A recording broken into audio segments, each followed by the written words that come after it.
Hello, everybody. My name's NB Monarchy. You can call me NB Monarchy, or even call me by my real name, Dan. It's a pleasure to meet you all. I hope you guys are all doing really well. I hope you guys are all doing swell and happy, and I hope things are going well for you. How many times did I say well? I have no idea. Also, that whole hello, my name is NB Monarchy thing, I think that's going to be my official intro to these videos. I want to at least have some form of an intro, rather than just me saying whatever. To keep consistency on. I think I'm going to stick with that for now. Who knows, I might change it in the future. But for now, I'm going to stick with that. Now, before I get into the video and our poem reading, I just want to give a quick update regarding my channel, which is just one thing and one thing only, and that is my schedule. When and where or what time I will be uploading a video. And that, my friends, I am unfortunately saying that will be very, very... I don't think I'll have a schedule. That's all I'm going to say. Because, I got other things to deal with life. I love poetry, but it's not everything. And I don't plan on making YouTube. I don't plan on taking it seriously, unlike some people. So, unfortunately, daily uploads won't be a thing. Hell, I'm not even sure I'll be able to weekly upload. Because, again, who knows what I could be doing. I could be busy with so many different things that I'm just unable to do these things. So, yeah. In terms of what my schedule is going to be, it's going to be very... I'm not sure if obscure is the right word, but for now I'll stick with that. Yeah, it's going to be very obscure. You don't know when. I could upload a video and then after 2 months or such, so I'll upload another video. I don't know what time I will be uploading things. It really depends on if I'm available, if I'm free, or even if I'm in the mood. So yeah, that's just what I want to tell you guys, for those who are watching my channel. I'm sorry if that sounds like a bad thing. I really am. But I'm just human. I got other stuff to do. Poetry isn't everything to me, so as much as I love it. So yeah, that'll be all. So now we're about to get into the poems. Now I want to say here real quick that I'm gonna do something interesting, and that is I have a book here given to me by an amazing teacher of mine, a book about poems, ironically enough, and I have a goal. I want to go through every single poem in this book from the very first poem all the way to the last. I want to try at least, who knows. So we're going to start from the very first poem until we reach the very end. Reaching the very end is my goal. Now, before I continue, once again, I'm sorry. Please subscribe and smash. Sorry, I'm God damn it. Please subscribe to the video. Click the bell icon if you want to get notified, and drop a like if you're down for it, if you enjoyed the video. Now, let's continue. Starting off with our first poem, we're gonna go from topic to topic and see what we got first. And right now we got animals. What lovely creatures, huh? I'm an animal. You're probably an animal, unless you're an alien. Would an alien count as an animal? I am not certain. But animals are beautiful creatures, aren't they? They can be ferocious predators or cute, cuddly prey. Yes, I called you prey, and I also called you cute. I'm sorry for the cringe. Let's just go. Starting off with our first ever poem, we got The Tiger, spelled with a T-Y, not a T-I. Interesting. Made by William Blake, 1757 to 1827. Rest in peace, young one. William Blake was a poet, painter, and engraver. His poems are often full of powerful images. Which images grab your attention in The Tiger? The poem depicts God as a blacksmith forging the tiger. What doubt or confusion does he express about God's creation? God created everything. What can I say? Tiger, tiger, burning bright in the forest of the night. What immortal hand or eye could frame thy fearful symmetry? In what distant deeps or skies burnt the fire of thine eyes? On what wings dare he aspire? What the hand dare seize the fire? And what shoulder, and what art could twist the sinews of thy heart? And when thy heart began to beat, what dread hand and what dread feet? What the hammer, what the chain, in what furnace was thy brain? What the anvil, what dread grasp there its deadly terror clasps? When the stars threw down their spears, and watered heaven with their tears, did he smile his work to see? Did he made the Lamb make thee? Tiger, tiger, burning bright in the forest of the night, what immortal hand or eye dare frame thy fearful symmetry? My. I'm assuming this guy has a very much interest in tigers. We can all agree that tigers are incredible creatures. They literally have muscles. God damn. Well, all creatures have muscles. I mean, like visual muscles. Like you can just straight up see. Like they look like they would work out. Have you seen that? Have any of you seen the picture of the tiger that has like that looks like he works out or something like that? Surely you've seen it. If you just look up like muscular tiger or something. Actually, no, that might end up. Just forget I ever said anything. Next poem. By the way, I plan on doing at least like 4 to 5 a day. Again, depending on when I upload a video. 4 or 5 per video. So yeah, on to our second one. An Old Silent Pawn by Basho Matsuo, 1644 to 1694. This famous poem, made by Japanese poet Basho Matsuo, is a haiku. I adore haikus. Refrigerator. If you know, you know. A typical haiku is a 3-line poem that observes a moment. A haiku has a fixed number of syllables per line. Can you work out the pattern? With so few words, each one must have a strong impact. In this example, are the words effective in the conjuring scene? Now let's find out.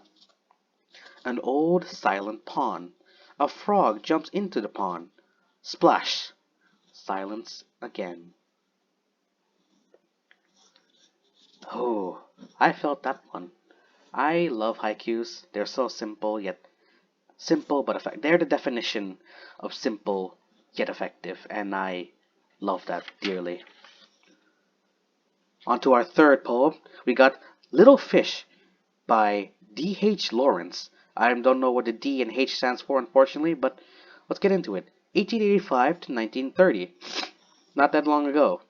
D.H. Lawrence, I'm sorry again, was a writer, poet, and playwright working in the early 20th century. Much of his writing explores the vitality of life. Look at the adjectives Lawrence used to describe the fish. Are they effective in bringing the subject to life? Why do you think Lawrence made the poem so short? Let's see, baby. The tiny little fish enjoy themselves in the sea. Quick little splinters of life. Their little lives are fun to them in the sea. Once again, we got that short but effective poems. Some of you watching this video probably prefer longer poems, and some of you probably prefer shorter poems. If you're gonna ask me, I love both. Both. Both. Both is good. Both is good. On to our fourth poem. To a mouse, on turning her up in her nest with the plow. November 1785. So they showed a date when it was made, I'm assuming? Made by Robert Burns. I adore this man. 1759 to 1796. As a farmer, Robert Burns was expected to kill pests like mice. Instead, this poem shows his humanity and love of all creatures. The poem's speaker addresses the mouse as if it were a person. What language does Burns use to give the mouse thoughts and feelings? Try reading the poem aloud. The unusual spellings may seem much easier to decipher. Now let's see about that, because I already struggled to pronounce things. Wee sleekit, cowrin, timorous beastie. Oh, what a panic's in thy breastie. Thou need na start away, say hasty. I'm very sorry, guys. I'm very, very sorry. We bickering brattle, a wad be laith to rin and chase thee. We murdering pattle. I'm truly sorry man's dominion has broken nature's social union, and and justifies that ill opinion what makes thee startle at me, thy poor earth-born companion, un fellow mortal? I doubt no whiles but thou may thieve. What then, poor beastie, thou man live. A Damien Icker in a strave, sma request. I'll get a blessin' we, the lave, and never miss, and never miss. Okay, okay. I'm really sorry, guys. I really am. Thy wee bit housey, too in ruin. It's silly was the winds are strewin'. And naething thing now to a big new Anne, of fog gag green, and black December's winds, in swin, bathe, snell and keen. Dear Lord. I'm struggling, but I'm having fun. Thou saved the fields laid bare and waste, and weary winter coming fast, and cozy here, beneath the blast, thou thought to dwell, till crash! The cruel coulter pass, only throw thy cell. That wee bit heap o' leaves and stibble has cost thee many a weary nibble. Now thou's turned out for thy trouble, but house or hout, the soul the winter sleety dribble. And Cranruch called. But Mousie, thou art no thy lane, improving foresight may be vain.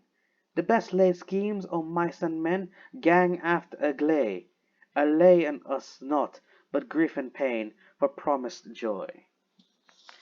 Still thou art blest compared wi' me, the present only to share thee, but oh, a backward cast me on prospects dear, and forward though I cannot see, I guess and fear.